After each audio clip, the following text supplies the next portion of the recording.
televiziji. Recite mi, jel gledate Bela televiziju? Gledam. Gledam te Bela Mi. I zadovoljna sam programom.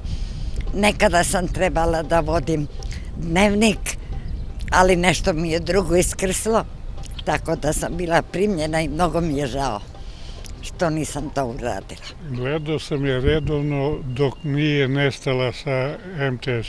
Ne znam koji je razlog, ali žao mi je što nisam u mogućnosti da vidim događaje koji su do tada predstavljani. Mislim da je jedna od vodećih što se tiče lokala. Od kad se ovo promenilo sa Telekomom, mi nemamo taj kanal više. Pre smo na 610 gledali, a sad više nemam Bela Mi. A jel vam nedostaje što se ne vidimo više preko Telekoma? Nedostaje mi, naravno, bile su uvek ujutru neke vesti, one koje nas interesuju iz grada, a sad više nema.